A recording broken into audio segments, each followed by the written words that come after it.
Estamos al aire.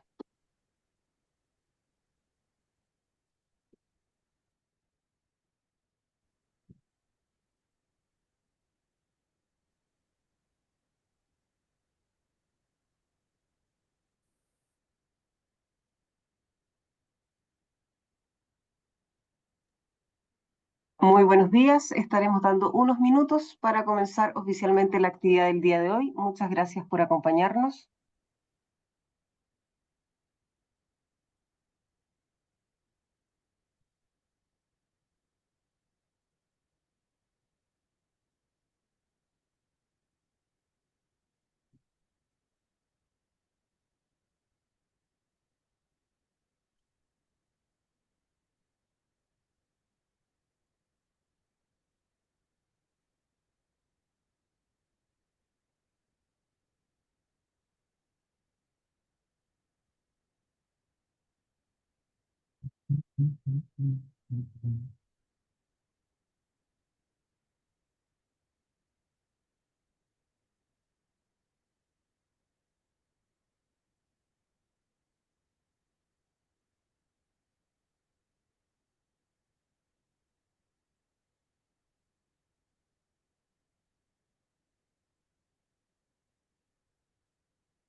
Viviana, son las 10:03 para que puedas dar inicio como presentadora y moderadora de la actividad del día de hoy.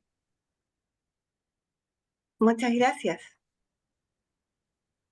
Muy bienvenidos a todos a este seminario de difusión de investigación contable, CAPIC, de la Conferencia Académica Permanente de Investigación Contable. Estamos el día de hoy reunidos en torno a un tema del seminario que es Explorando Horizontes, la inteligencia artificial en la investigación contable. Ineludible tomar este tema en algún momento en los tiempos que estamos viviendo. Pero además queremos dar las presentaciones de nuestras autoridades que nos acompañan. Así que comenzamos con el decano de nuestra Facultad de Ingeniería y Negocios de Universidad de las Américas, el doctor Gonzalo Islas. Bueno, muy buenos días a todos y todas. Muchas gracias, Viviana, por la introducción. Gracias a todo el equipo de CAPIC, ¿cierto? Que viene organizando esta actividad desde hace ya varios años. Nosotros, al menos los últimos 3 años, hemos sido anfitriones de una de las sesiones y en esta oportunidad con un tema muy interesante, ¿cierto? Y con dos grandes expositores, uno de ellos de la casa, de nuestra casa, UTLA, Francisco Vázquez, nuestro director académico del Campus Providencia, y Rafael Mellado de la Universidad, de la Pontificia Universidad Católica de Valparaíso. Espero que sea una jornada de interés para todos quienes nos acompañan, un gran número de personas, imagino estudiantes, académicos, con interés en este tema de alta relevancia y de una disciplina que tenía un gran desarrollo en términos de investigación en Chile en los últimos años. Así que feliz de estar acá y de poder participar de este evento. Muchas gracias, decano. También está con nosotros el presidente de CAPIC, el doctor Humberto Borges. Primero que todo, buenos días a todos y como siempre toca en estos momentos es agradecer directamente a lo que son las personas que nos ayudan y que son los anfitriones de los seminarios, en este caso la Universidad de la América, pero también los que van a ser los anfitriones de que es la Universidad Diego Portal, los anfitriones de la CAPIC de este año, CAPIC 2024. Primero que todo, un día con mucha alegría, porque se está terminando uno de los primeros hitos, digamos, de lo que es las fechas para la entrega de los trabajos, etcétera, que es como toda una avalancha que después viene, pero uno de los primeros hitos es empezar ya con el trabajo y con tener la página web, que es un trabajo que después van a mostrar acá y que nos va digamos, a hablar sobre ese tema Paula Rodríguez, la directora de la Escuela de Auditoría de la Universidad Diego Portales, pero al mismo tiempo dejar invitado a todo lo que, como se ha llamado por muchos años, la familia o la gran familia CAPIC, que es todos los socios a nivel de universidades que nos han apoyado en todos estos años con las innumerables CAPIC que tenemos. Y recordemos que este año, en forma puntual, cumplimos 35 años o empezamos a cumplir los 35 años este año 2024. Y es una fecha muy importante, digamos, para la CAPIC. 35 años que hemos cumplido con la tarea de tener un congreso y también teniendo nuestra revista, que siempre la nombro en estos momentos, ya que es una revista abierta que pueden estar enviando constantemente artículos. Este año ya llevamos el primer grupo de artículos ya está arriba. Y prontamente viene el segundo grupo y esperamos que tener nuevos artículos y de muy buena calidad, son muy destacados a nivel iberoamericano. Y también esperamos, digamos, con el apoyo en ustedes en nuevas ideas para los próximos congresos. Así que es eso una de las cosas que le tenía que decir. Segundo, es que prontamente es posible que se les llame y se les envíe un correo a las personas que son los representantes de las distintas universidades. ¿Y es por qué? Porque corresponde, cerca de esta fecha, tal vez hacer una reunión o tener mayor información directamente a los directores o a las personas que son los encargados por cada universidad o representantes de CAPIC. Así que esa es mi tarea como, en este caso, como presidente del directorio CAPIC. Y reitero las gracias a los anfitriones del seminario y también de lo que es CAPIC 2024, la Universidad Diego Portales en ese caso. Muchas gracias. Gracias, Humberto. Bueno, y ahora nos toca presentar a la que es la presidenta del comité organizador de la 35ª conferencia CAPIC, que este año se llevará a cabo en la Universidad Diego Portales, en el campus de Ciudad Empresarial. Así que muy bienvenida, Paula Rodríguez, directora de la Escuela de Auditoría de UDP. Hola, sí, hola, buenos días a todos y a todas. Muchas gracias por este espacio. Yo no quiero quitar muchos minutos porque sé que este es un espacio importante del seminario, pero solo decirles que estamos muy contentos de ser los anfitriones de esta actividad académica tan importante. Nosotros, al igual que todos ustedes, seguramente estamos en la misma cruzada de relevar la importancia de nuestra carrera, de los auditores y de destacar lo atingente que son nuestros temas. Entonces, yo creo que estos seminarios son muy importantes y creemos que esta actividad de la Conferencia Académica Permanente de la Investigación Contable 2024 también es un tema, va a tener un paraguas con un tema muy, muy relevante y muy atingente. Así que darles la bienvenida. Hoy día oficialmente hacemos el lanzamiento de nuestra página web. No sé si Viviana, si la podemos poner ahí a la vista. Esta es nuestra web, la vamos a estar, comillas, publicitando.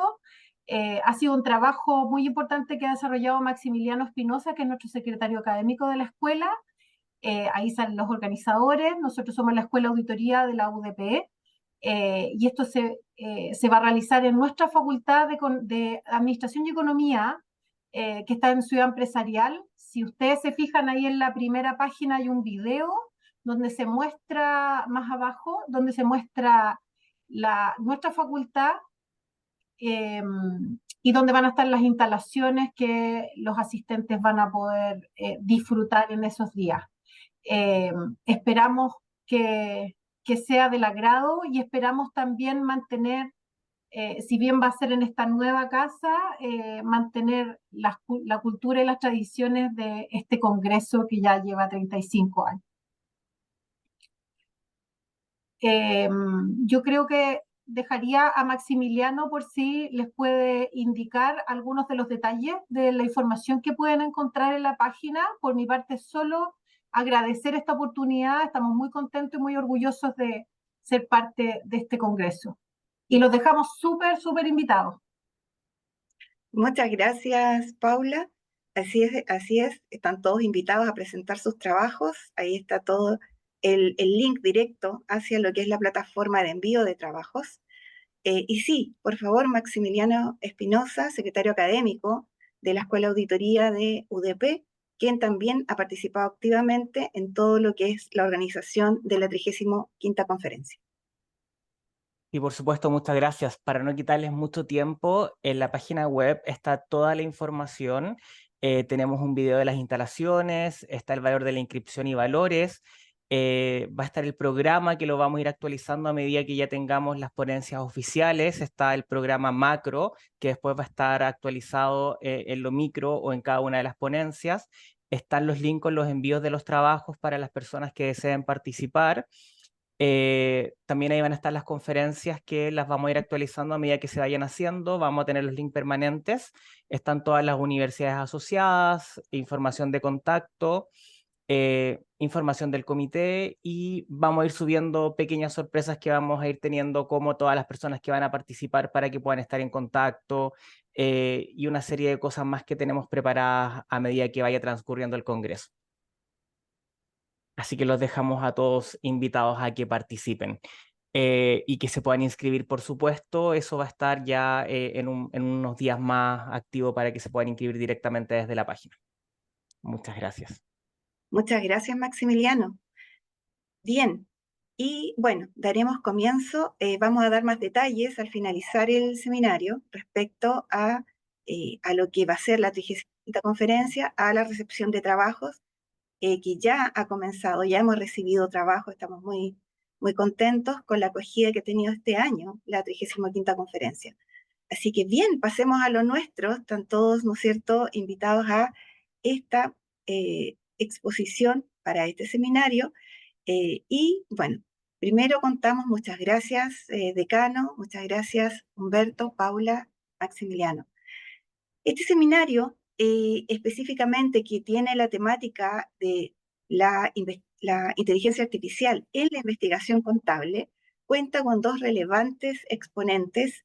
El primero de ellos va a ser el doctor Francisco Javier Vázquez Tejos. Él es ingeniero comercial de la Universidad Mariano Egaña, tiene un MBA y magíster en finanzas de la Universidad de Chile y un doctorado en ciencias empresariales de la Universidad Autónoma de Madrid.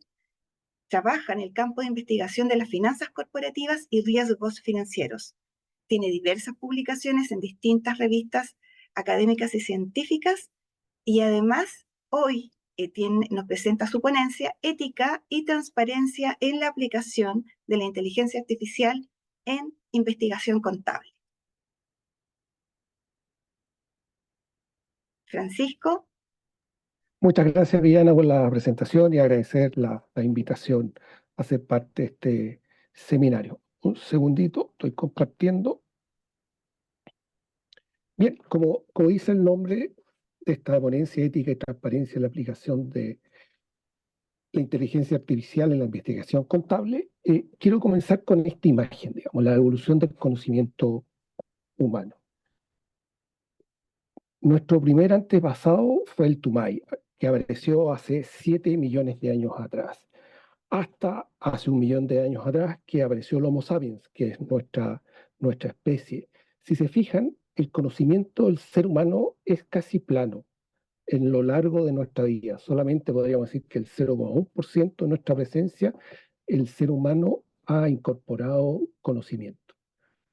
Seguramente partió con la invención de la rueda, principalmente la Grecia clásica, la revolución industrial, el inicio del siglo XX, el Internet y ahora la inteligencia artificial. Ha sido un crecimiento exponencial del conocimiento. Y seguramente la inteligencia artificial va a seguir ayudándonos a generar cada vez más conocimiento. La primera pregunta que nos tenemos que hacer, ¿qué vamos a hacer con tanto conocimiento o con tanta información? Pregunta que seguramente ya estamos resolviendo. Seguramente ya estamos resolviendo. Sentándonos en la inteligencia artificial, quiero partir solamente recordando algunos tipos de inteligencia artificial que hoy conocemos. Seguramente esto está en desarrollo, va a ir ampliando. Digamos. Está la automatización de los procesos, la cual es la menos costoso, la menos inteligente, la más fácil de implementar dentro de una organización o empresa, digamos, y la que presenta un mejor retorno de la inversión. Está la percepción cognitiva, donde aparecen los algoritmos, donde aparece el aprendizaje que puede realizar la inteligencia artificial. Y tercero, el compromiso cognitivo, para uso interno y externo. Su mejor exponente son los chatbots. Muchos de ellos que a veces uno tiene la duda si está hablando con una persona o con alguna máquina. Esta inteligencia artificial ya nos está presentando varios cambios, varias formas distintas de enfrentar nuestro trabajo y también nuestra vida. Digamos. Lo primero que ya estamos viendo, ya estamos experimentando, digamos, es un cambio en la productividad, digamos, y cómo nosotros los humanos ya nos estamos relacionando con la inteligencia artificial de distintas formas. Lo otro asociado a ello, que están apareciendo nuevos modelos de negocio y seguro que van a aparecer muchos otros nuevos modelos de negocio. Era muy clásico pensar que los modelos de negocio eran más asociados a modelos tradicionales como el comercio o la industria, etcétera, digamos. Y hoy en día muchos de los nuevos modelos de negocio son servicios más que algún producto o servicio. Y esto, obviamente, la inteligencia artificial tiene mucho que decir. Otro cambio importante son los trabajadores, digamos. Obviamente, a medida que pasen los años, vamos recibiendo un grupo de trabajadores cada vez más jóvenes, que son los nativos digitales, y obviamente ellos van a llegar a hacer una disrupción en nuestro medio laboral, digamos, seguramente fomentando la virtualidad y otras tecnologías aún en desarrollo que van a llegar. Y esto obviamente nos está produciendo un cambio social. ¿No? Aquí, centrado en este comentario, digamos, el cambio social que estamos teniendo en el trabajo, el teletrabajo, digamos. Estoy seguro si hacemos una pequeña encuesta, un gran porcentaje de aquí no está en su oficina, no está en su trabajo, en su lugar de trabajo habitual. Algunos pueden estar en su casa, otros movimiento en el auto, quizás otro movimiento en la calle. Esto es lo que genera las nuevas tecnologías, cambios. Vamos a centrarnos ahora en lo que es la contabilidad y la inteligencia artificial. ¿Cuál es el impacto de la inteligencia artificial en la contabilidad? Aquí tres conceptos importantes, creo yo, digamos. El primero es que nos libera tiempo, nos evita hacer trabajos repetitivos. Eso nos deja más tiempo, más disponibilidad para el análisis de la información, y ese análisis de la información obviamente nos va a permitir respaldar mejores decisiones, nos va a permitir tomar mejores decisiones. Segundo, es que nos obliga, de alguna forma, creo yo de buena forma, a un desarrollo de la teoría contable. La contabilidad está en desarrollo, como toda ciencia, digamos. Nunca se termina de desarrollar una ciencia y la contabilidad no está ajeno a eso. Seguramente la contabilidad en unos 5 o 10 años más va a ser muy distinta a la que conocemos hoy. Por ejemplo, este año entró en vigencia la norma de IFRS S1 y S2, digamos, de cambio climático y sustentabilidad, digamos. Y obviamente, seguramente en próximos años van a entrar nuevas normas, vamos a tener que contabilizar más información no financiera en los estados financieros o informes complementarios.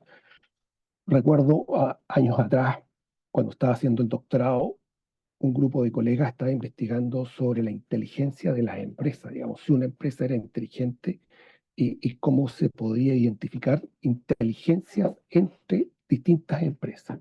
Y seguramente en unos años más la inteligencia artificial nos va a permitir identificar esas inteligencias que tienen las empresas, que está obviamente alojada en sus sistemas, en sus personas, en sus colaboradores, y eso reportarlos en los informes de contabilidad. Y el último punto, digamos, del impacto de la inteligencia artificial en la contabilidad es la formación multidisciplinaria que va a tener o que vamos a tener los que estamos afines a esta disciplina. Esa formación no necesariamente va a ser exclusiva de la universidad, sino que también va a tener que participar activamente las empresas o las distintas organizaciones. Los beneficios y riesgos de la implementación de la inteligencia artificial. Obviamente tenemos varios beneficios, por nombrar algunos. Ahorros de tiempo, eficiencia operativa, un mejor servicio al cliente interno como externo, mayor precisión en la entrega de informes, trabajo flexible, gobernanza proceso, mejor manejo de riesgos, análisis de metadatos y algunos riesgos, digamos, conflicto de interés y la amenaza de independencia. Extinción de algunos trabajos y tareas convencionales, digamos, temas que siempre sale a la vista. Aumento de la desigualdad de ingresos y la desigualdad de riquezas que pueda generar el uso de la inteligencia artificial. Riesgo en los sistemas de inteligencia artificial que no se pueden adecuar rápidamente o adecuadamente a cambios en la legislación, en las costumbres, etc. Falta de experiencia de parte de los contadores auditores para aplicar la inteligencia artificial o la predisposición de no utilizarlo o sabotear los sistemas de inteligencia artificial también es un riesgo, digamos, que puede estar asociado a lo que es la resistencia de la fuerza laboral. Esta imagen corresponde a un artículo del año 2016 que hace un análisis de los reportes que hacen mención a que la contabilidad tiene sus días contados, la muerte de la contabilidad, digamos, ¿no? Y eso fundamentalmente asociado a la inteligencia artificial, digamos. Y este artículo, que es muy interesante, que lo recomiendo que lo lean, digamos, argumenta, digamos, que eso está lejos de que aún suceda, digamos. Y uno de los argumentos que utiliza para decir que esto está lejos, digamos, es que lejos de desaparecer esta disciplina, nuestra disciplina de la contabilidad, va a ir creciendo el interés por su desarrollo, va a ir creciendo el interés por su investigación y el impacto que puede tener en la sociedad. Y uno de los argumentos que utiliza es cómo ha aumentado la investigación y publicaciones de artículos relacionados con la carrera. Acá se ve un gráfico que parte del año 81 con muy pocos estudios, y termina el 2015 con bastantes estudios de cómo se ve que crecen. Hay una zona más plana, Espérense, acá hay una zona más plana, digamos, y después vuelven a crecer. Esto hasta el 2015, recuerden que este artículo del 2016. Hay otro trabajo más reciente que muestra un gráfico similar asociado a investigaciones con auditoría, digamos, que muestra desde el año 84 al año 2022. Y se ve que en los últimos años, del 2015 en adelante, específicamente el 2016 en adelante, hay un crecimiento exponencial de los estudios y de la literatura científica asociada a la inteligencia artificial con la contabilidad. Así que esto es una opinión, digamos, creo que la contabilidad y la auditoría está lejos de morir, todo lo contrario. Tiene mucho camino y muchos aportes que realizar. Avanzando en temas de ética, contabilidad y inteligencia artificial, quiero comenzar solamente recordando las recomendaciones de la UNESCO sobre la ética en inteligencia artificial. Son 10 recomendaciones: la proporcionalidad e inocuidad, seguridad y protección, equidad y no discriminación, sustentabilidad, derecho a la intimidad y protección de datos, supervisión y decisión humana, transparencia y explicabilidad, responsabilidad y rendición de cuentas, sensibilización y educación, gobernanza y colaboración adaptativas. Dicho eso, 12 reflexiones éticas que yo creo son importantes, ¿ah? Que son importantes de hacerlas, de realizarlas en algún momento, digamos. ¿Es funcional y es seguro? ¿Funciona la inteligencia artificial en la contabilidad? ¿Es transparente? Eh, ¿Se puede entender lo que estamos haciendo? Muchos expertos, he escuchado a muchos expertos decir, digamos, que no se sabe claramente cómo trabaja la inteligencia artificial, cómo genera los resultados, no se conoce bien cómo desarrolla todo el proceso, todo el sistema y entrega un resultado, digamos. Entonces, la transparencia va a ser un tema clave y muy importante. Obviamente, si esto cae en manos no tan buenas o malas manos, tiene una capacidad enorme de hacer mal, digamos, ¿no? Hackers, mafias, etc. Entonces, ¿cómo vamos a poder limitar los límites de la inteligencia artificial? Por otra parte, también podemos hacer mucho bien. Y ese bien, ¿cómo lo vamos a utilizar? ¿Cómo lo vamos a realizar? ¿Cómo vamos a manejar el sesgo en los datos? Y basado en el sesgo de los datos, el entrenamiento, el aprendizaje que haga la inteligencia artificial con datos sesgados. El desempleo que seguramente va a generar la inteligencia artificial, o el desfase de tiempo desde que se genera el desempleo hasta que se generan nuevos empleos. ¿Mm? El crecimiento de la desigualdad que nos puede entregar el desarrollo de la inteligencia artificial, digamos, ¿ah? La desigualdad en oportunidades, la desigualdad en riqueza, etc.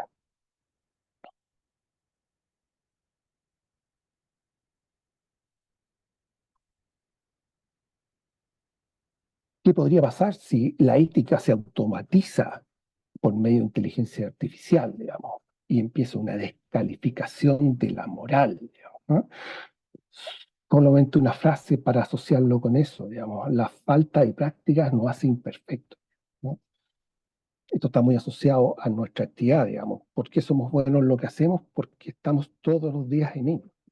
Y ya no estar en eso, obviamente, nos va a hacer no tan buenos o, como sale aquí, imperfectos.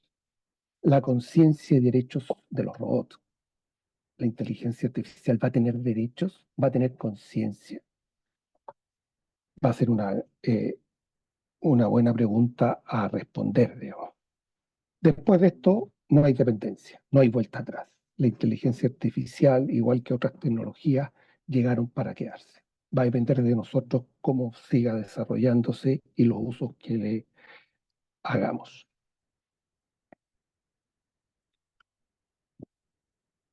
¿Qué efectos sociopsicológicos nos va a ofrecer o nos va a presentar la inteligencia artificial en cada uno de nosotros y también en la sociedad como en su conjunto? ¿Qué va a significar este aumento de la inteligencia artificial y seguramente la aparición de robots en la oficina, en nuestros trabajos, digamos, para la humanidad, digamos? ¿Nos tomaremos un café el día de mañana con un robot? ¿Compartiremos jornadas extralaborales con los robots o con la inteligencia artificial, o solamente va a ser para el trabajo, digamos? Y para ir cerrando la presentación, 2 investigaciones asociadas a la ética y al uso de la inteligencia artificial.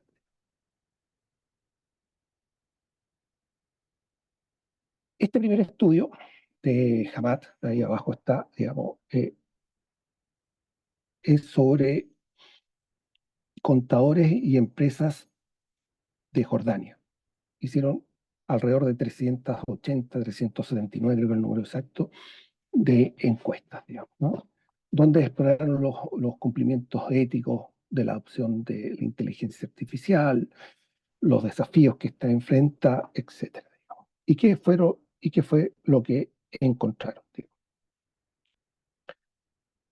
Uno de los temas relevantes que salió de los contadores de la empresa, digamos, la preocupación por la protección de los datos y de la información privada de cada uno de nosotros. Es un tema relevante. El sesgo que podría tener el algoritmo o la inteligencia artificial también es un tema preocupante, digamos, que salió en esta investigación. La toma de decisiones, ¿quién iba a tomar decisión? Si la inteligencia artificial era la que iba a tomar decisión, y asociado con eso, ¿quién iba a tener la responsabilidad de esa decisión? ¿No? Y el efecto que puede tener esto en la fuerza laboral, digamos, ¿no?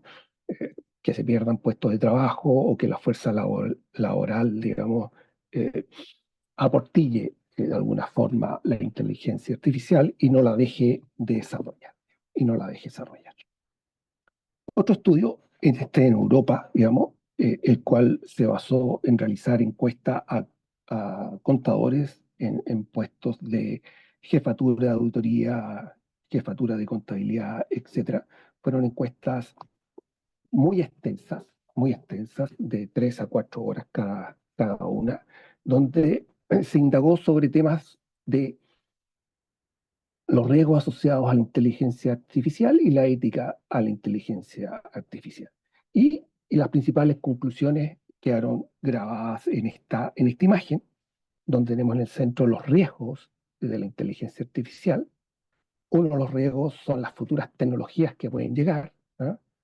Y uno de los riesgos puede ser, los robots van a ser nuestros compañeros de trabajo, digamos. ¿Cuál va a ser la interferencia que se pueda producir entre personas y robots? ¿Cuál va a ser la influencia del trabajo de estas nuevas tecnologías? Por otro lado, va a haber discriminación. ¿Qué va a pasar con la gente, los analfabetos tecnológicos, por darles algún nombre, digamos, que los que no entiendan la inteligencia artificial o no sepan utilizarla, digamos, van a ser discriminados? ¿El robot va a ser un individuo o va a ser una máquina? La transparencia, ¿qué tan iguales vamos a ser los seres humanos con los robots? O entre los robots o entre los seres humanos, ¿qué tan iguales vamos a ser? Porque va a haber obviamente diferencias. ¿Cómo va a impactar la inteligencia artificial en la reputación de las organizaciones y de las empresas? ¿Digamos? ¿Va a haber confianza en el uso de la inteligencia artificial? ¿Va a haber desconfianza? ¿Cuál va a ser la relación entre ellos? ¿La prioridad que se le va a dar a la inteligencia artificial? ¿A qué procesos? Obviamente riesgos legales vamos a tener, cumplimiento, la protección de datos, la responsabilidad, la toma de decisión, etcétera. ¿Cómo va a estar? ¿Cómo va a ser desarrollado esa área? En la parte social, ¿qué conflictos sociales va a generar la inteligencia artificial?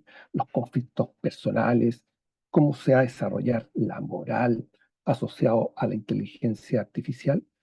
Y nuestro nuevo ambiente, ¿qué tan sustentable va a ser nuestro ambiente? Digamos, ¿qué errores nos puede presentar la inteligencia artificial?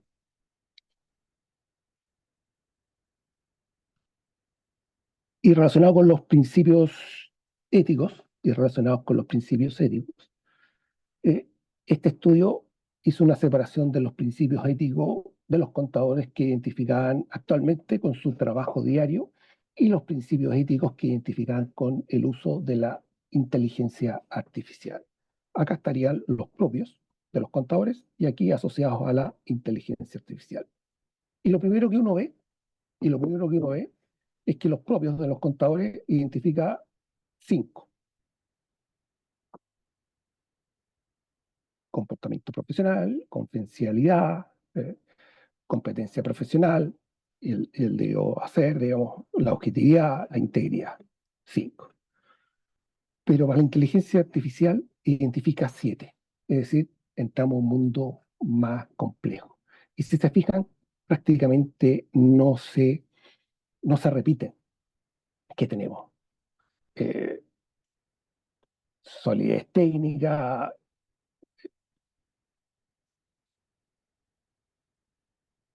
so-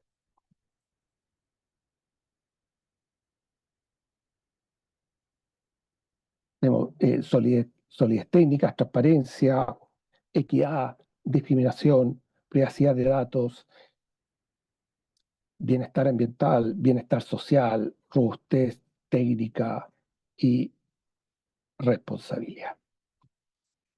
¿Se fijan? La inteligencia artificial nos está abriendo un nuevo mundo. Cada vez este nuevo mundo está avanzando más rápido. Los conflictos éticos siempre van a estar presentes.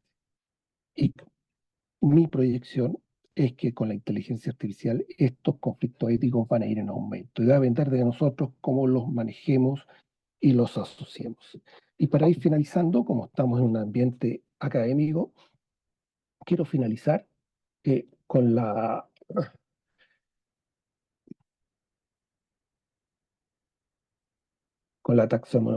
taxonomía de Bloom en la era digital, digamos, ¿no? Seguramente va a estar en desarrollo esta taxonomía, ¿no? Pero ya vamos a entender que, o ya estamos haciendo adecuaciones curriculares en el aula, en la investigación, asociado a la inteligencia artificial. Muchas gracias por la atención. Muchas gracias a ti, Francisco. Excelente, sí. Cuántos desafíos, ¿no? Y cuánta complejidad todavía se visualiza en relación a este tema. Pero bien, justamente en esa misma línea es que ahora presentamos a Rafael Mellado. Rafael es ingeniero informático y magíster en ingeniería informática de la Pontificia Universidad Católica del Paraíso. Es académico, además de esa misma universidad. Sus áreas de investigación incluyen el aprendizaje de software, inteligencia artificial y auditoría de sistemas. Ha trabajado como CEO en Beta Ingeniería Chile, gestionando proyectos de TI y tanto para el sector público y privado. Y de eso, en realidad, nos tiene mucho que contar. Rafael ha participado en muchos proyectos, incluyendo proyectos académicos, proyectos de colaboración con otras instituciones dentro del país, así que tiene una gran trayectoria en ese ámbito. Rafael nos va a presentar, hoy día nos va a entregar la ponencia Herramientas de Inteligencia Artificial para potenciar la investigación científica. Así que muchas gracias, Rafael. Entonces esperamos tu presentación. Y además les recuerdo que todas las preguntas las pueden hacer, ¿no es cierto?, en el chat de preguntas y respuestas que está ahí a disposición de todos los asistentes. Así que bien, Rafael, entonces, Hola Viviana, muchas gracias. Bienvenidos a todos. Agradecido de que puedan acompañarnos el día de hoy.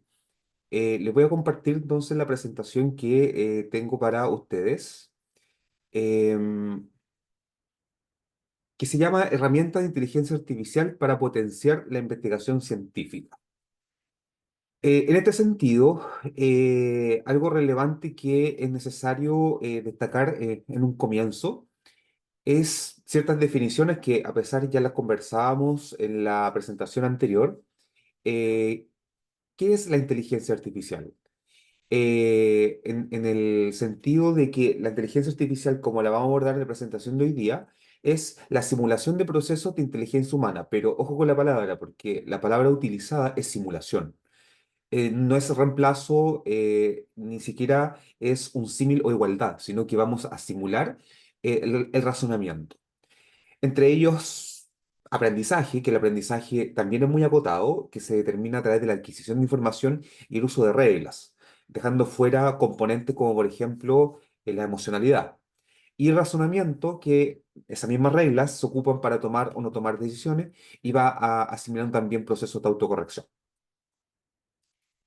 Em, la evolución de la inteligencia artificial, como para tener un contexto en base a lo que nosotros estamos hablando, ¿con qué nos encontramos? Nos encontramos de que la inteligencia artificial nace como en los años 50, con Alan Turing, donde se plantea la pregunta de que si las máquinas podían o no podían pensar, y ahí se propone inicialmente el test de Turing.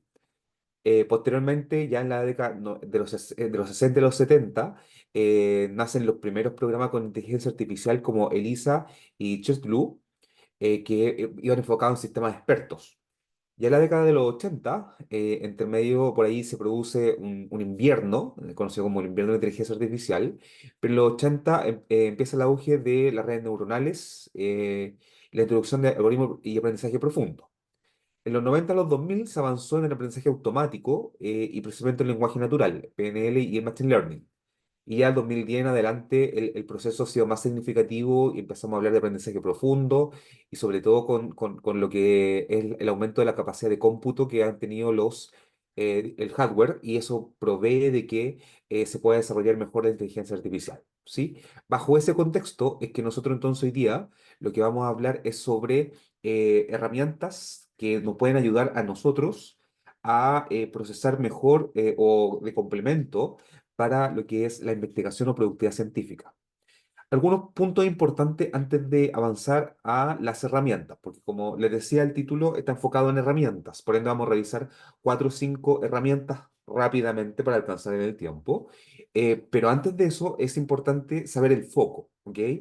Entonces, las herramientas que nosotros vamos a ver nos van a permitir mejorar la productividad en investigación científica, o sea, van a ser un apoyo. Eh, y en ese caso, en ese sentido, es importante señalar de que es un apoyo y no un reemplazo, porque sigue existiendo algo muy importante que ustedes deben que tener en cuenta, tanto como profesional o como investigador, es que existe un criterio profesional. En este caso, el criterio del investigador, el cual se debe aplicar a todo el proceso de investigación.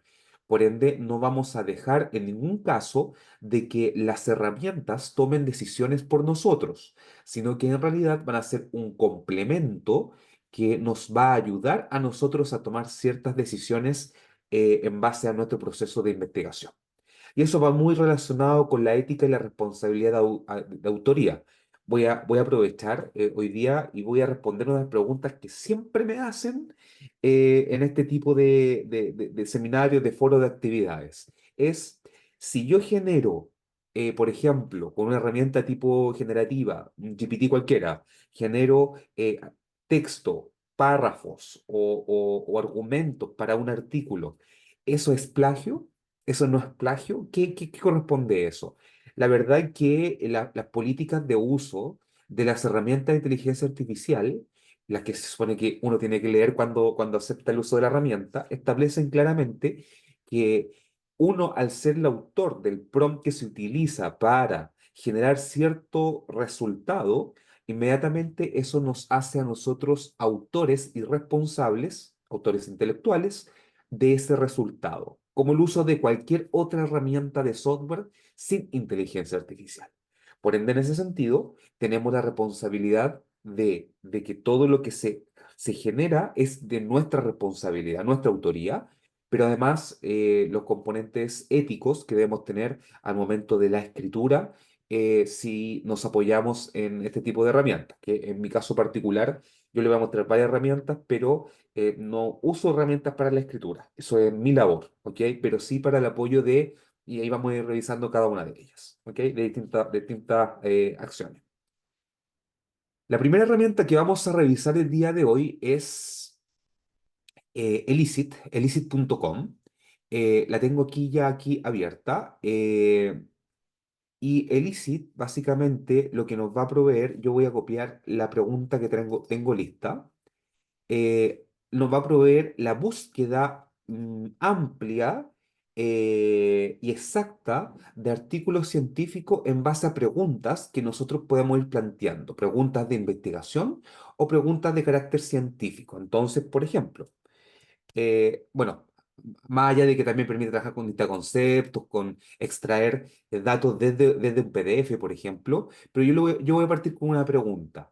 Entonces le voy a preguntar sobre el impacto. Yo no soy de formación contador o auditor, así que traté de buscar lo que más se acomodara dentro de de mi saber, lo que más se acomodara al perfil profesional de ustedes. Pero busqué lo siguiente. ¿Cuál es el impacto de la aplicación de la IFRS 16 del estándar de IFRS 16 en empresas que son pequeñas empresas? Esto es una herramienta que funciona con créditos. En este momento yo estoy haciendo el uso gratuito. Entregan 5.000 créditos gratis y cada consulta que va haciendo va teniendo un costo en créditos, los cuales creo que se renuevan mensualmente y te vuelven a regalar 5.000 créditos. Si no, están las versiones pagadas que tampoco tienen un alto costo para lo que provee. Entonces, en este caso, realicé la búsqueda y aquí me tiró un resumen, ¿ok? De hecho, esto está en inglés, pero con mi navegador yo lo voy a traducir al español. Entonces, dice, la aplicación de la norma IFRS 16 tiene un impacto significativo en las pequeñas empresas, particularmente en los sectores minoristas y mayoristas. Conduce a un aumento de los activos de arrendamiento, los pasivos financieros y el EBITDA, así como una disminución en el capital. Y ahí están las referencias de dónde salen esas aseveraciones o esas conclusiones. Ahora, esto es como para nosotros, no es para que este párrafo se copie y se pegue en un artículo. Estos cambios pueden afectar a ratios financieros como el apalancamiento y el rendimiento del capital invertido. Bueno, y ahí viene un poco más de, de, de, de- de fundamentación. Algunos filtros, puedo ordenarlos, los más relevantes, los más recientes. Otros filtros, por ejemplo, si tiene el archivo PDF o no, voy a volverlo al inglés. Oh, así, ya, se me ha borrado la consulta. Ahí está. Ya, si tiene PDF o no, puedo filtrarlo por años y si esto es un review, un metaanálisis, una revisión sistemática, si una investigación RCT o una longitudinal, puedo agregarle palabras claves o que no contengan ciertas palabras. Y las exportaciones ya no podemos utilizarlo porque eso es pagado. Pero las exportaciones, la versión pagada, la más barata, sale $10 mensuales, que eso equivale a unos 8.500, 9.000 pesos al mes. Y aquí tenemos los artículos y el principal highlight que rescata de ese artículo en base a la pregunta que le hicimos. Entonces, por ejemplo, en el caso de acá, vemos que este sumario que nos entrega tiene como referencia a Cesinaro en 2020, el cual ahí tengo ese artículo. Si yo lo pincho, me muestra en general el artículo completo, pero algo que suele suceder con las herramientas de carácter generativo, que este no es una herramienta de carácter generativo, es que suelen existir lo que son las alucinaciones. Le hablaba anteriormente el expositor de que hay ciertos sesgos, bueno, diferenciar entre un sesgo algorítmico, que lo que mencionaba él, una alucinación. Como es generativo, puede sacar conclusiones y autogenerarlas, incluyendo referencias.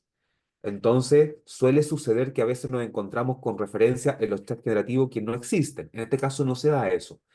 Aquí nos muestra el DOI, si queremos mirarlo o no en Semantic Scholar, y si no, directamente el PDF, donde nos va a mandar a el PDF de la revista. En este caso, aquí tenemos, es de la Chinese Business School, la Business Review, perdón, y ahí está el artículo que está haciendo referencia, y ahí tenemos nosotros el artículo indexado con su DOI y con todo en Semantic Scholar. Por ende, vemos que no es un artículo que no pudiésemos encontrar, que no existiese, que esté inventando la referencia. Ya, como llevo 10 minutos, vamos a avanzar a la siguiente. Ustedes después pueden seguir uriqueteando. Es una herramienta bastante interesante porque aquí puedo ir agregando también nuevos componentes. Por ejemplo, la metodología. Entonces aquí me va haciendo un resumen inmediatamente sobre la metodología que se utilizó y con eso yo puedo ir haciendo el discernimiento, puedo ir viendo si un artículo finalmente vale la pena utilizarlo para mi investigación o no, y así hago la lectura completa. La segunda herramienta que les traigo es Lumina Chat. Lumina Chat, que está La tengo abierta acá. También tengo que partir haciendo alguna pregunta. Voy a hacer la misma pregunta. ¿Cuál es el impacto de la aplicación de la norma IFR 16 en las pequeñas empresas? Y en este caso, también me escribe una síntesis, es muy parecida a la herramienta anterior, pero también ocupa artículos y me va, a diferencia, me va mostrando a un costado los artículos que ha utilizado para aquello. Imaginemos un resumen un poco más largo, una síntesis un poco más larga. Y acá yo puedo descargar automáticamente los artículos o el artículo que, por ejemplo, que está haciendo referencia. En este caso ahí lo descargó y se dan cuenta, ahí está el artículo que es el que estábamos viendo recién. Si yo lo pincho el artículo, me lo va a mostrar al costado, lo carga de inmediato, ¿sí? Junto con la síntesis. Entonces, eh, lo está cargando en este momento, ahí lo está cargando, y este es el artículo, el primer artículo al cual estaba haciendo referencia, por ende es bien parecido a lo que veíamos anteriormente. De hecho, me genera hasta un índice del artículo, que va asociado a la metadata. Em, Luego de eso, bueno, voy a pasar a la siguiente herramienta, si pues, llevo 13 minutos. La siguiente herramienta, que no es la que más nos vamos a demorar, Explain Paper. Explain Paper, que es esta, tiene la gracia de que yo puedo subir un artículo, un PDF. Por ejemplo, yo traigo preparado, a ver, deme un segundito para acordarme cuál era. Ese, por ejemplo, ese artículo, de un artículo que fue publicado. ¿Lo cargó? Mm,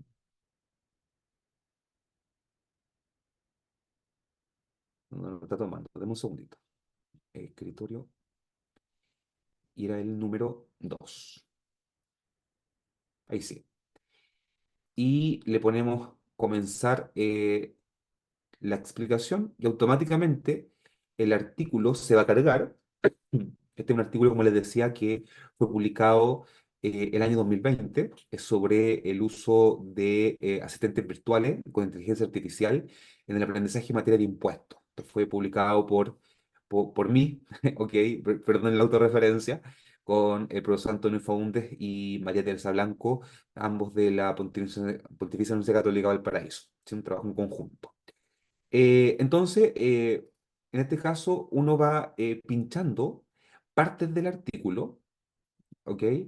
Eh, y lo que va haciendo la herramienta es que acá empieza a generar una explicación. Entonces, por ejemplo, si yo le pongo ahí explain, me va a explicar de lo que se habla en ese trozo de texto.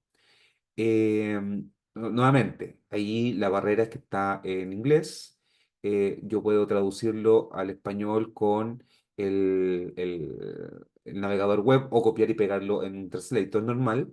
Pero aquí yo me está diciendo, el texto describe un proyecto de investigación centrado en el uso de chatbot con tecnología de conversación automatizada para ayudar al estudiante a aprender el sistema fiscal chileno. ¿Sí? O sea, va. Y entonces yo cada cosa que voy marcando la va a ir explicando. ¿Ok?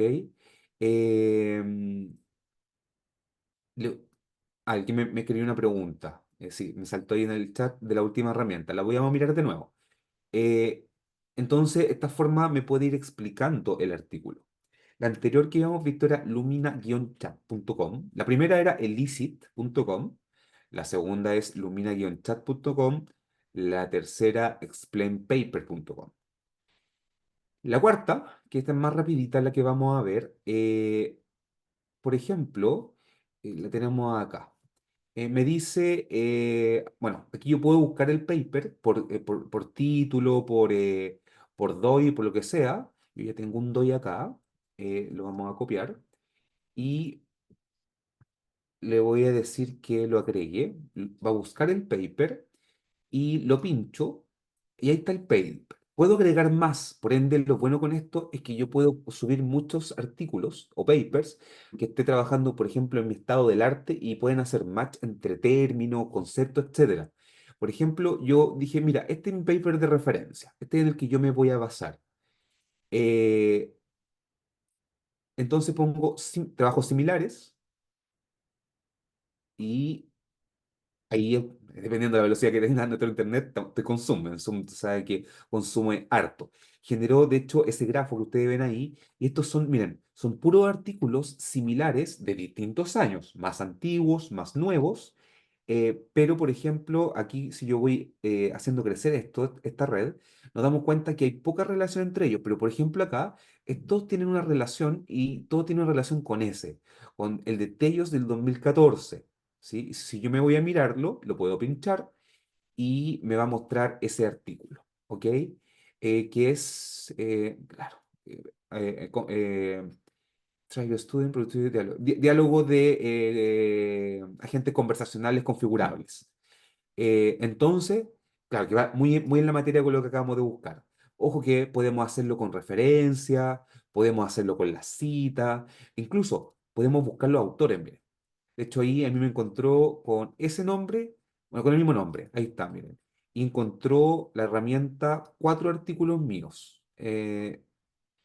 Encontró 4 artículos y va en la materia, ¿sí? Porque en realidad tengo muchos más artículos, pero estos son netamente en chatbot. No indexa todos, no sé cuál es la base de datos en particular, pero esta herramienta me permite hacer un trabajo bastante interesante con los papers, ¿ok?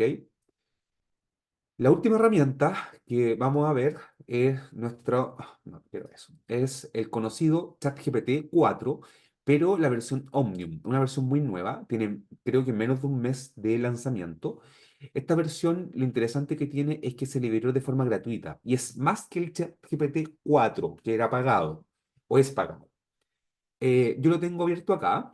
Entonces, para eso, lo que voy a hacer es cargar un artículo. Voy a ir a mi carpeta acá.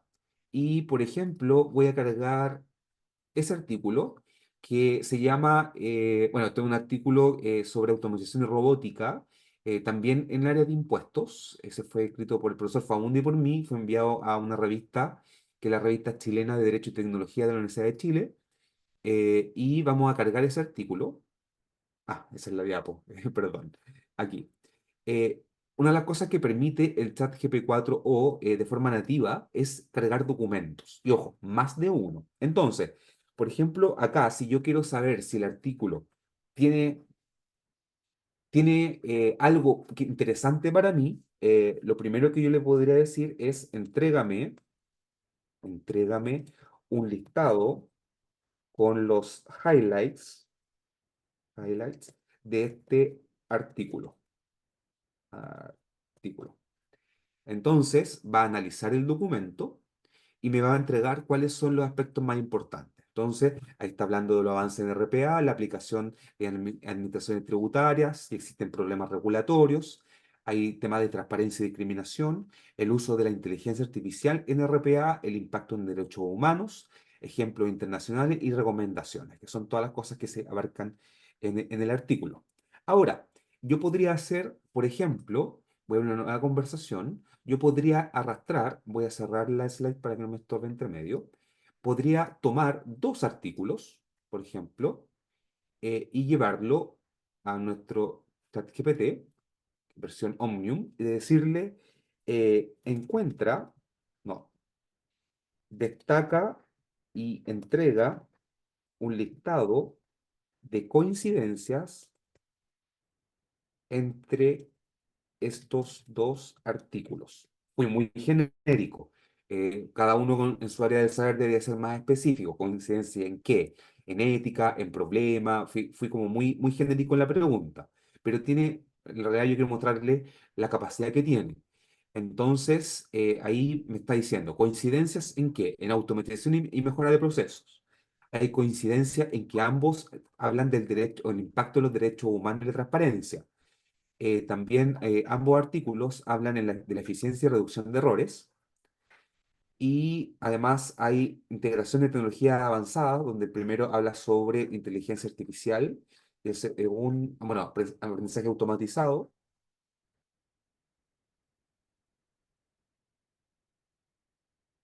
Y por ejemplo, antes de terminar, estoy súper apretado en tiempo, le vamos a preguntar y entrégame diferencias entre ellos.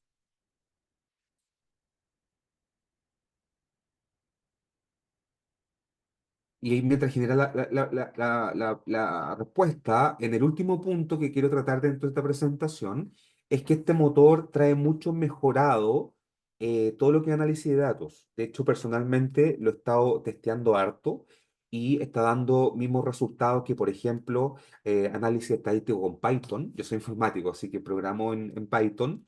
Si alguien ocupa, por ejemplo, SPSS o R, ¿sí? R Studio para analizar datos, y están dando los mismos resultados. Entonces, para terminar esta presentación, por ejemplo, tengo aquí un archivo Excel. En ese archivo Excel que hice, agregué una empresa con países. No voy a poder hacer todo el análisis porque no alcanzo, pero solo les voy a mostrar de que sí los carga y podemos hacer algo a priori. Empresa, países, un valor de la acción en enero, un valor de la acción en diciembre de cada empresa. Puedo cargar este Excel acá. Y por ejemplo, si yo quiero hacer un cálculo de las diferencias significativas entre la variación de los valores de bolsa de la compañía, le voy a preguntar, ¿qué método estadístico me recomiendas para estudiar si existen diferencias significativas en este set de datos? Y le puse los cuatro más comunes: la prueba de Student, un análisis de covarianza ANOVA, un análisis de covarianza ANCOA o un Wilcoxon. Entonces, va a ser el análisis. Lo primero que me va a decir es, o debería, es generativo, puede cambiar, pero me debería dar una recomendación acerca de qué test utilizar, ¿ok? Entonces, me va a resumir, yo creo, sí, va a resumir cada uno de ellos y al final me debería decir cuál de ellos. Yo ya sé que la respuesta debería ser T pareado. Vamos a ver si me dice eso. A ver. Sí, me recomendó una prueba T de muestras pareadas. Ahora dice, si quieres comparar los valores de mercado entre diferentes países, podría considerar ANOVA. A ver, para terminar, digámosle eso.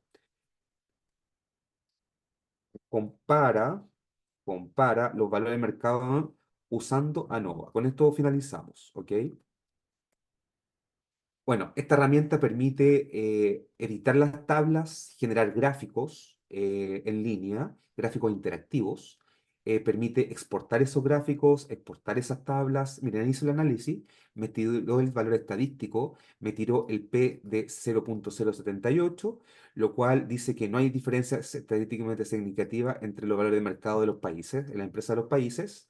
Y para terminar, le voy a decir lo siguiente, le voy a decir, redacta estos resultados como en una revista científica, por ejemplo, IEEE Access, que WOS, ¿ok?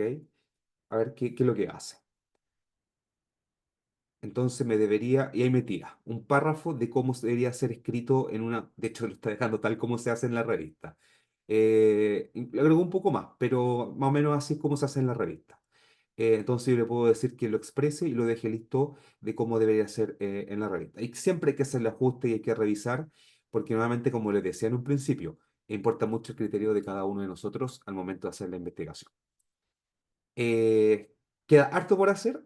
La verdad es que esto es un pincel muy breve sobre un par de herramientas y lo que se puede hacer. Se pueden hacer muchas cosas mucho más complejas y que ayudan y apoyan nuestro proceso investigativo. Agradezco el tiempo y la invitación. Muchas gracias, Rafael. Sí, como esperábamos, ¿no es cierto? Ha producido mucho interés el conocer específicamente estas herramientas y cómo trabajan. Pero claramente, independiente de que, por supuesto, tú eres ingeniero informático y es tu área de expertise, sin duda has tenido un acercamiento muy claro con lo que es CAPIC y el ámbito de la investigación contable. De hecho, hay muchos ámbitos en el que los investigadores de CAPIC también tienen en común con todo el trabajo que tú haces. Así que bien, muchas gracias a ambos, Rafael, Francisco, por la excelente presentación. Y comenzaremos entonces han habido varias preguntas. Vamos a ir resumiendo, ¿no es cierto? Algunas que las tenemos acá. Bueno, primero un saludo a todos los asistentes porque teníamos inscripciones y participación de muchos países de Latinoamérica, así que de hecho hay varios que han estado saludando, así que los saludamos a todos y agradecemos su participación. Hay una pregunta de Félix Rojas, dice, ¿cómo se puede abordar en la formación la asimilación de inteligencia artificial para la comunidad académica? Esta es una pregunta bastante amplia y que es uno de los grandes desafíos que tenemos. Entonces, ¿cómo se puede abordar en la formación la asimilación de la inteligencia artificial para la comunidad académica?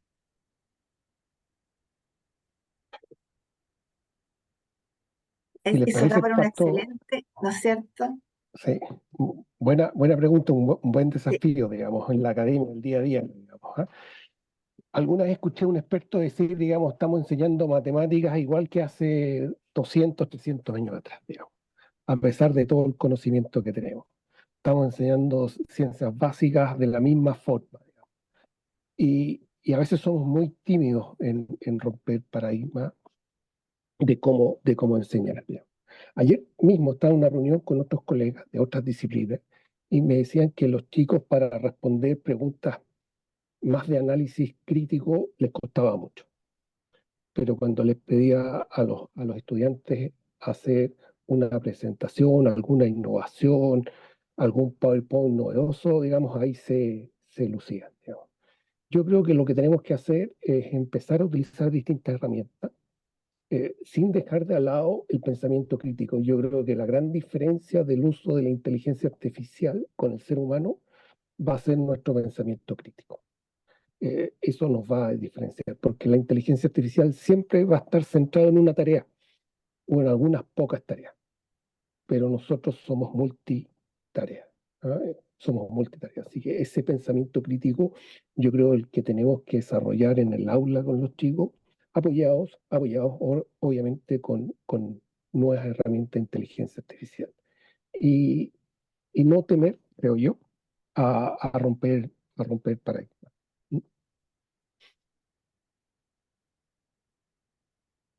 Estás muteada, Viviana. perdón, gracias. Sí, de hecho, tenemos que tener una mirada crítica a todo, ¿no es cierto?, lo que está pasando, pues, independiente que no podemos cerrarnos a abordarlo, pero claramente estamos frente a un desafío. Es justamente en lo que estamos. También había una pregunta en relación también a eso mismo, ¿no es cierto?, a los sesgos que también Rafael lo abordó en la presentación, a todo lo que el error, ¿no es cierto?, las confusiones que tiene la inteligencia artificial, que se le ha dado bastante énfasis en desde distintas, eh, de distintos profesionales, ya por supuesto vemos con ojo crítico, ¿no es cierto?, que sí tiene confusiones, sí puede tener alucinaciones y sí puede tener sesgos, pero también está, ¿no es cierto?, en el desarrollo, cómo lo abordemos. Ahí también había una pregunta de parte de, que la mencionó Humberto, que hablaba justamente de, en base a, la voy a hacer, en base a nuestra experiencia, específicamente Rafael, ¿es posible disminuir los tiempos de realización de los papers? Pero, ¿qué opinas tú éticamente de las bases de datos que son utilizadas? Que justamente tú mencionabas que tú habías revisado muchas bases y hacías ese trabajo, pero claramente en la presentación de un trabajo, de la construcción, ¿no es cierto?, de un paper, de una investigación, puede que no necesariamente y ahí abordamos de nuevo el tema de la ética, el investigador, ¿no es cierto?, no se dé ese trabajo. No sé, Humberto, si quieres comentar más de la pregunta. Mira, Rafael, lo que pasa es que el ámbito mío que me ha tocado revisar las bases de datos y ocupar bases de datos de los informes, de los balances que están en la CMF o los informes financieros en general, me he encontrado que las bases de datos que generalmente se utilizan y que se toman así como para sacar 1000 datos, 500 datos, 300 datos, de los balances, no sé, están en una línea corrida o una cosa por el estilo, con tal que no es el dato correcto, o hay empresas que son distintas que no utilizan eso. Vamos a poner un ejemplo, no sé, no tienen activo intangible, pero aparece el activo intangible porque se equivocaron de la línea y no lo colocaron ahí y era activo fijo, vamos, o inmovilizado. Entonces sale el dato erróneo y tú si vas al documento real, que me ha tocado chequearlo, se encuentra con errores. Es más, en una ocasión me tocó revisar un artículo y donde hablaba de miles, las empresas que están en la CMF, en el IPSA o en el IPPA, etcétera, y no son miles. Entonces, ¿cuál era el error? Puede haber sido el error que llegaron a miles debido a que lo tomó trimestralmente, etcétera. Entonces, ¿cuál es el tema? Estos errores son continuos y generalmente son publicados a veces, dando una mala señal a veces, muchas veces, de situaciones de distintos países. Entonces, ¿cuál es mi opinión? O sea, mi opinión es que tú lo abordes en el tema ético, que tú lo comentaste, y principalmente en las bases de datos, porque hay varias personas que me han tocado, ejemplo, hace poco me tocó también y es como, la base de datos la saco de tal lugar, pero no, nunca la revisan si realmente están los datos que corresponden, o están vendiendo bases de datos y están malas. Entonces ahí, ¿cómo se abordaría eso? Porque es fácil, se ocupa una herramienta de inteligencia artificial y dice, aquí están los datos, pero no hay una revisión. Entonces eso me gustaría que tú lo pudieras abordar un poco más. Tú lo dijiste, pero me gustaría que lo pudieras abordar un poco más. Perfecto, gracias Humberto por la pregunta. Voy a aprovechar y hay una pregunta también que está en el chat que es de Hernán. Voy a aprovechar a contestar las dos porque convergen finalmente. A ver, lamentablemente suelo ser muy puntual para mi respuesta y muy al hueso. La respuesta en sí, después fundamento, la respuesta en sí es no confíe en una herramienta para los datos. ¿Ok? Eso es todo. En eso se traduce. ¿Por qué? Porque esto es, ahora empiezo la razón, porque esto es generativo por lo general. ¿Qué significa que es generativo? Que tiene una información base sobre la cual el motor fue entrenado y luego responde haciendo cruces de datos. Ujú. Por ende, en muchos casos, cuando la información no la tiene, simplemente la autogenera, digamos, aleatoriamente y lo llena igual. Entonces, ¿qué te puedes topar? Te puedes topar que si, por ejemplo, tú le dices, entrégame el valor IPSA de los últimos 20 años, a lo mejor no los tiene, y como no los tiene, los va a tratar de deducir del entrenamiento que tiene y te los va a entregar y son números erróneos. Es por eso que como fuente de datos, lo que es generativo no es recomendable, para nada. Lo que sí yo mostré ahora y que sí lo he empezado a utilizar es para analizar datos, pero que yo le doy, ¿ok? Son datos que yo le entrego, que yo he obtenido la fuente. Ahora, hay distintas otras técnicas que a mí me permiten ordenar o limpiar los datos, que eso ya no incluye inteligencia artificial. Por ejemplo, Microsoft Pivot, que sirve para grande volumen de datos, poder limpiarlo y ordenarlo y hacer después incluso BI.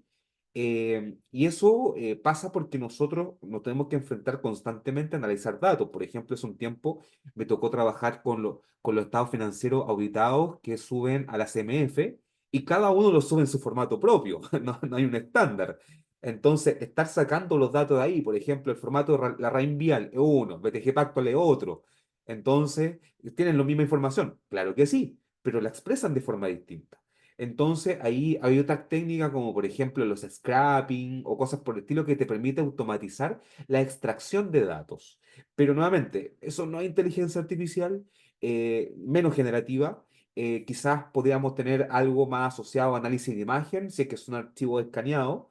Pero nuevamente, o sea, cuando vamos a trabajar con base de datos, existen otras herramientas de apoyo, pero ahí sí requieren mucho de la intervención del ser humano.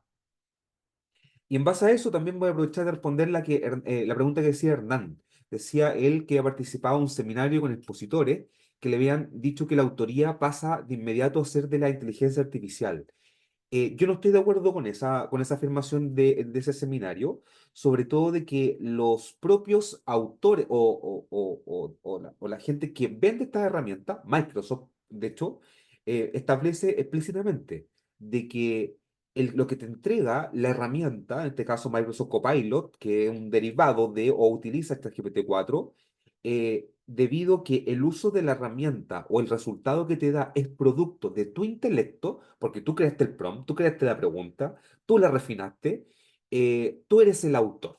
De hecho, cuando uno sube un paper hoy día a la revista Scopus o WOS, ya te hacen firmar un disclaimer donde dice si ocupaste o no ocupaste inteligencia artificial. Porque, ojo, así como existe la inteligencia artificial, también existe la contrainteligencia, que es la que ayuda a determinar cuándo algo ha sido generado con inteligencia artificial.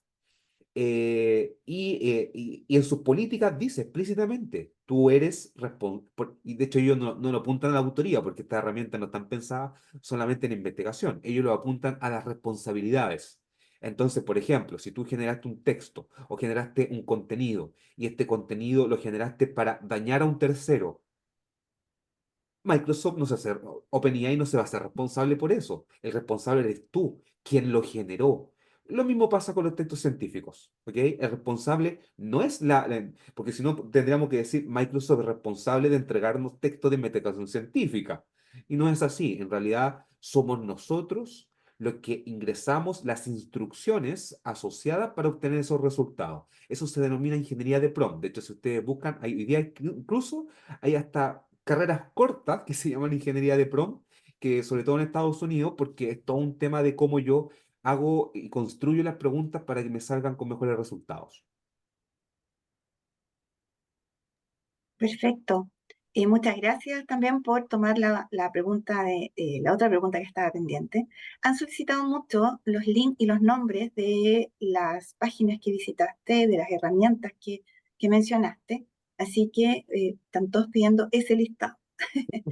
Igualmente tenemos este seminario está quedando grabado, así que también haremos entrega de este link.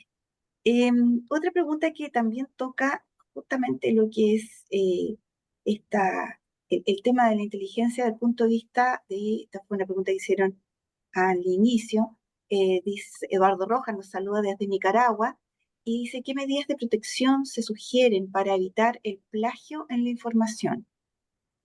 Em, También hablan de lo que es, bueno, ahí tendríamos que llamar a un abogado, eh, pero pero en relación a lo que es el plagio siempre es una amenaza, siempre ha sido una amenaza, así que no sé específicamente cuáles podrían ser las sugerencias que nosotros podríamos entregar. Esta es una pregunta abierta, no sé si Francisco indagaste más sobre el tema. Mira, primero que nada, la ética. Yo creo que el gran valor son los valores éticos. Y está asociado con la respuesta que respondió recién Rafael, digamos, que la comparto plenamente, digamos, que está también un tema ético. ¿Quién es el responsable de la toma de decisión? Si la inteligencia artificial o el ser humano. Obviamente tiene que ser el ser humano, digamos, y el ser humano es el que le da la instrucción, digamos, el que le pide que haga algo, digamos. Y yo creo que la ética o los valores morales, digamos, nos deben proteger contra el plagio. El ser humano siempre va a estar tentado, digamos, ¿no? Ahí las herramientas que nos mostró Rafael, obviamente también hay una tentación, digamos, que me escriba prácticamente el artículo completo, copio y pego, digamos, ¿no? Y- pero está los sistemas de contrainteligencia que ella mencionó, digamos, de otros sistemas, digamos, y Y yo creo que va a ser un sistema similar al blockchain, digamos, de control con distintos sistemas o puntos de control para evitar, para evitar el plagio, digamos. Pero la existencia del plagio siempre va a estar presente, ¿ah? El plagio es esencia nuestra del ser humano, digamos. Así es Sí, parte de... Mm. sobre todo, perdona Viviana, de No, que algo importante que hay que mencionar es que estas herramientas no permiten la creación de nuevas ideas, sino que simplemente son el uso de elementos, ideas, material, contenido ya existente y que lo entrega. Por ende, nosotros, ¿qué vamos a hacer? Vamos a hacer un proceso de investigación científica que lo único que hace es replicar lo que ya existe. Entonces, en ese sentido, no hay contribución. Entonces, eso no es investigación. Entonces, finalmente, es el raciocinio humano el que nos lleva a generar nuevas visiones, nuevos matices o nuevas respuestas a problemas que teníamos, y eso no es capaz de generarle un motor, por ejemplo, generativo. El generativo toma lo que está y lo reescribe, pero no me crea una nueva solución. Entonces, ahí también hay un componente muy importante de que uno de los mitos es creer que esto se llama inteligencia artificial porque reemplaza el raciocinio de las personas. Y la verdad que se llama inteligencia artificial porque, como dije al principio, emula ciertos patrones que las personas tienen en su comportamiento, pero no se acerca De hecho, nosotros tenemos cosas que son muy vivenciales. Por ejemplo, lo que hacemos, me incluyo, docencia o sea, investigación en docencia universitaria. Yo ya sé ciertos patrones que mis alumnos siguen y cómo dirigir las investigaciones, pero ese patrón es muy distinto al que obtuvo otro profesor en Europa con alumnos que tienen otra cultura, otro bagaje tecnológico, etcétera. Entonces, eso no lo sabe un motor porque no ha tenido esa vivencia. Entonces, es por eso que yo decía en principio, son herramientas que nos pueden apoyar, pero no nos pueden reemplazar. Por ende, ojo con lo del plagio. O sea, si yo voy a hacer investigaciones que van a resumir un estado del arte, que va a resumir lo que hace otro, perfecto. Pero ese artículo no va a ser publicado en ningún lado. Se lo adelanto. No, no, porque ¿cuál es su contribución? Revisar artículos que hayan sido publicados, un literature review, y eso se publican uno cada 5 años más o menos. Y sería. No, sumamente importante el punto y de verdad que lo has dejado muy, muy claro, Rafael, y eso se agradece, porque es tal cual, o sea, nosotros lo que buscamos, ¿no es cierto?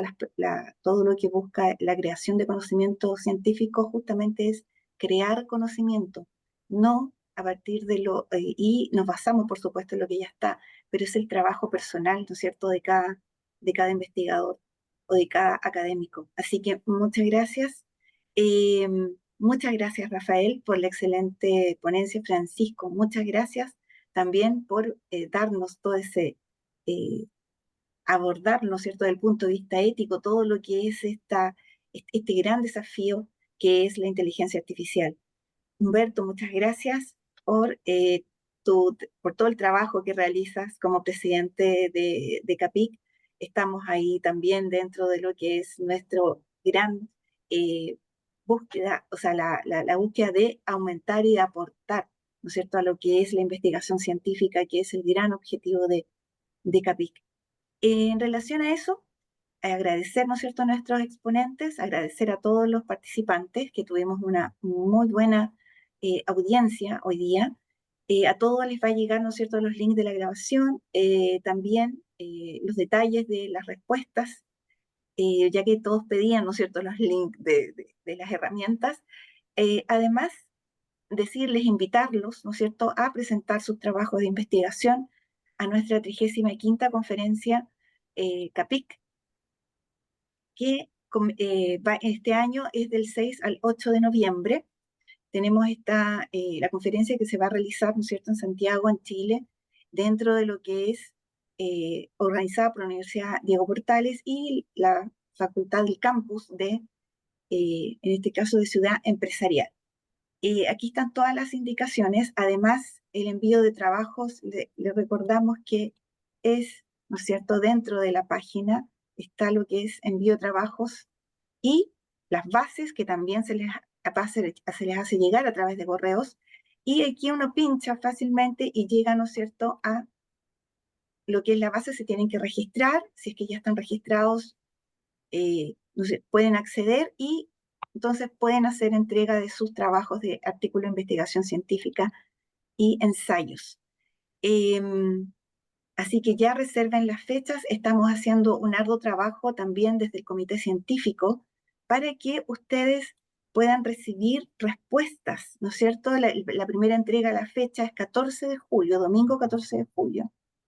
Y nosotros estamos trabajando para que ustedes reciban respuestas a la brevedad, ya que entendemos que tienen que hacer reservas, venir, ¿no es cierto?, si es que vienen de países extranjeros, o esos días, ¿no es cierto?, dedicarlos y hacer toda una organización de su agenda para estar presentes dentro de lo que es la 35ª conferencia.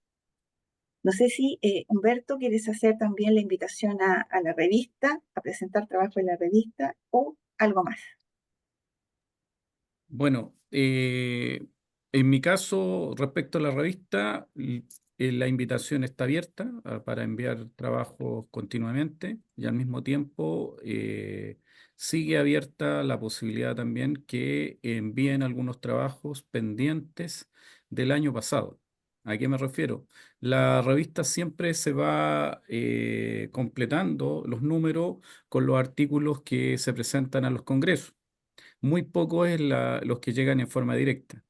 Y hay muchos recomendados o hay algunos que son muy bien expresados, digamos, muy bien trabajados y falta solamente que lo envíen para que sean revisados en digamos, por los árbitros en forma ciega y la revisión que hace el editor principal. En este momento, si ustedes se dan cuenta, ya tenemos 6 artículos en el año 2024. Nuestro objetivo y un objetivo general, nosotros de aquí a futuro, lo que tenemos que es lograr mayor indexación. Ya tenemos buena indexación a nivel iberoamericano, pero lo que necesitamos ya es aumentar. Y para eso necesitamos un número constante de artículos al año, lo cual estamos alcanzando, pero necesitamos, digamos, ser más rigurosos. ¿En qué aspecto? En que los autores lo envíen prontamente, porque muchas veces se demoran meses en enviarlo, entonces eso va atrasando después la revisión. Así que vuelvo a reiterar, digamos, de los autores que no han enviado su artículo y hacer un llamado para autores que tengan trabajos que pueden enviar. También puede ser para fortalecer, ejemplo, programas de magíster o de diplomado que terminen con algún artículo o algún ensayo que puede ser enviado a la revista. Así que esa es mi invitación. Muchas gracias. Excelente, muchas gracias. Bien, nos vemos entonces próximamente y estaremos en contacto. Así que muchas gracias a todos y que tengan una excelente jornada. Muchas gracias. Luego, gracias.